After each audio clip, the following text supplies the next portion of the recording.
ನಮಸ್ಕಾರ. ಈ ದೇವಸ್ಥಾನಕ್ಕೆ ಕಾಲಿಟ್ರೆ ಸಾಕು 25 ಕೋಟಿ ಲಾಟ್ರಿ ಗೆಲ್ಲುವ ಅವಕಾಶಗಳು ನಿಮ್ಮದಾಗಿರುತ್ತೆ.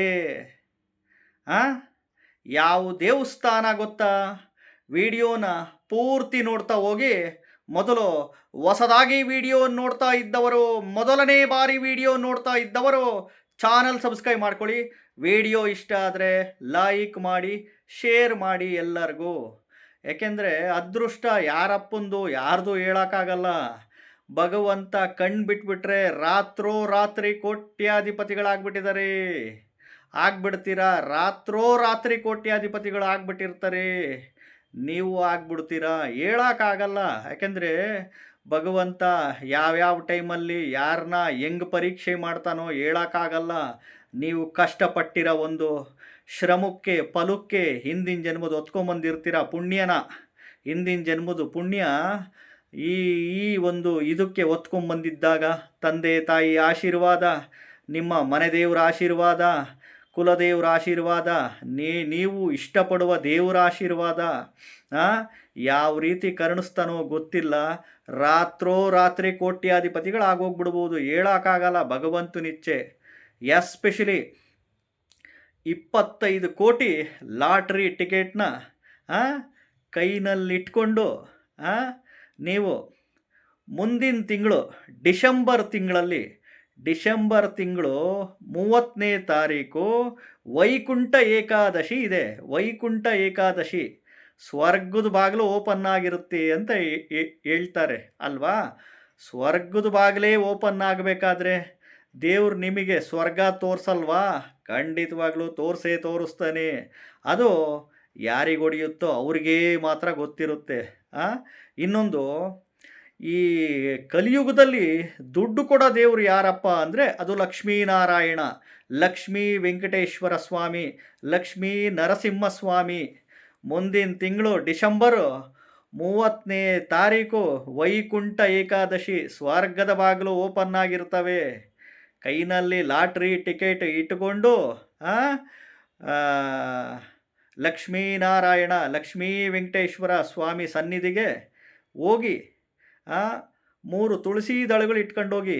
3 ತುಳಸಿ ದಳಗಳು ಕೈನಲ್ಲಿಟ್ಕೊಂಡು, ಲಾಟ್ರಿ ಟಿಕೆಟ್ ಕೈನಲ್ಲಿಟ್ಕೊಂಡು ನೀವು ದರ್ಶನ ಮಾಡುವ ಸಂದರ್ಭದಲ್ಲಿ ಕ್ಯೂನಲ್ಲಿ ನಿಂತಿರ್ತೀರಲ್ಲ, ಅನ್ಲಿಮಿಟೆಡ್ ಈ ಮಂತ್ರ ಪಠಿಸಿ. ಓಂ ನಮೋ ಧನದಾಹೇ ಸ್ವಾಹ, ಓಂ ನಮೋ ಧನದಾಹೇ ಸ್ವಾಹ, ಓಂ ನಮೋ ಧನದಾಹೇ ಸ್ವಾಹ, ಓಂ ನಮೋ ಧನ ಅಂದರೆ ದುಡ್ಡು, ದಾಹೇ ಸ್ವಾಹ ಅಂತ ಸ್ವರ್ಗದ ಬಾಗಿಲು ಓಪನ್ ಆಗಿರುತ್ತೆ. ಹೇಳೋಕ್ಕಾಗಲ್ಲ ಭಗವಂತ ಯಾವಾಗ ಕಣ್ಣು ಬಿಡ್ತಾನಂತ ಹೇಳೋಕ್ಕೆ ಆಗಲ್ಲ. ಅರ್ಥ ಆಯ್ತಾ?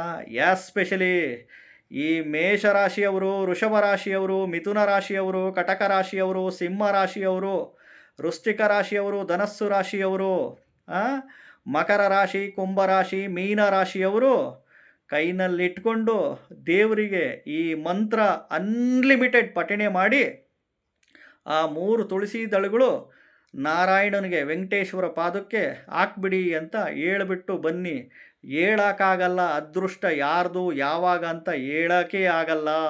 ಅದರಲ್ಲೂ ಎಸ್ಪೆಷಲಿ ಜಾತಕದಲ್ಲಿ ಈ ದಶಾಭುಕ್ತಿಗಳಲ್ಲಿ ನಿಮ್ಮದು ಯಾವುದೇ ಗ್ರಹದ ದಶಾಭುಕ್ತಿ ನಡೀತಿರಲಿ, ಎಸ್ಪೆಷಲಿ ಈ ದಶಾಭುಕ್ತಿಗಳಂದರೆ ರಾಹು ದಶೆ, ಗುರು ದಶೆ, ಶನಿ ದಶೆ, ಬುಧ ದಶೆ, ಕೇತು ದಶೆ, ಶುಕ್ರ ದಶೆ ಒಳಗಡೆ 2ನೇ ಮನೆ, 6ನೇ ಮನೆ, 7ನೇ ಮನೆ, 8ನೇ ಮನೆ, 9ನೇ ಮನೆ, 10ನೇ ಮನೆ, 11ನೇ ಮನೆ ಬಂದಿದ್ದರೆ ಲಾಟ್ರಿ ಹೊಡೆಯೋ ಚಾನ್ಸಸ್ ಮೇಜರ್ ಆಗಿರುತ್ತೆ.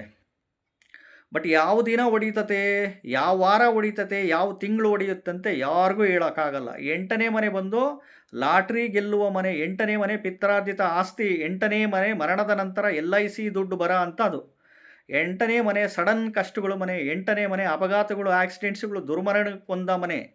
8ನೇ ಮನೆ ಸ್ಪಿರಿಚುವಲ್ ಲೆವೆಲ್, ಆಧ್ಯಾತ್ಮಿಕವಾಗಿರಲಿಕ್ಕೆ ಚೆನ್ನಾಗಿರುತ್ತೆ. ನಿಮ್ಮ ಅದೃಷ್ಟ ನೀವೇ ಪರೀಕ್ಷೆ ಮಾಡ್ಕೊಳ್ಳಿ.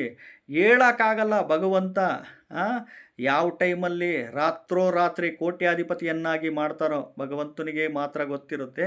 ಹಂಗನ್ಕೊಂಡು ಲಾಟ್ರಿ ಟಿಕೆಟ್ ತಗೊಂಡು ನೀವು ಜೀವನ ಹಾಳು ಮಾಡ್ಕೊಂಬಿಡಿ. ಲಾಟ್ರಿ ಟಿಕೆಟ್ ಹಿಂದೆ ಬಿದ್ದು ಜೀವನ ಹಾಳು ಮಾಡ್ಕೊಳಕ್ಕೆ ಹೋಗ್ಬಿಡಿ. ಒಂದು ತಗೊಬೇಕು, ನಿಮ್ಮ ಪರೀಕ್ಷೆ ನೀವೇ ಮಾಡ್ಕೊಳ್ಳಿ. ಅರ್ಥ ಆಯ್ತಾ? ಹೊಸದಾಗಿ ವಿಡಿಯೋ ನೋಡ್ತಾ ಇದ್ದವರು, ಮೊದಲನೇ ಬಾರಿ ವಿಡಿಯೋ ನೋಡ್ತಾ ಇದ್ದವರು ಚಾನಲ್ ಸಬ್ಸ್ಕ್ರೈಬ್ ಮಾಡ್ಕೊಳ್ಳಿ. ವಿಡಿಯೋ ಇಷ್ಟ ಆದರೆ ಲೈಕ್ ಮಾಡಿ, ಈ ವಿಡಿಯೋ ಎಲ್ಲರಿಗೂ ಶೇರ್ ಮಾಡಿ. ಯಾಕಂದರೆ ಎಲ್ಲರೂ ಕಷ್ಟಪಟ್ಟು ಬೆವರು ಸುರಿಸಿ ಉದ್ಯೋಗ, ವ್ಯಾಪಾರ, ವ್ಯವಸಾಯ, ಕೃಷಿ ಮಾಡ್ತಿರ್ತಾರೆ. ಆದರೂ ಕೈಗತ್ತಲ್ಲ ಬಾಯಿಗತ್ತಲ್ಲ. ಕಲಿಯುಗದಲ್ಲಿ ದುಡ್ಡು ಭಾಳ ಮುಖ್ಯ ತಾನೆ.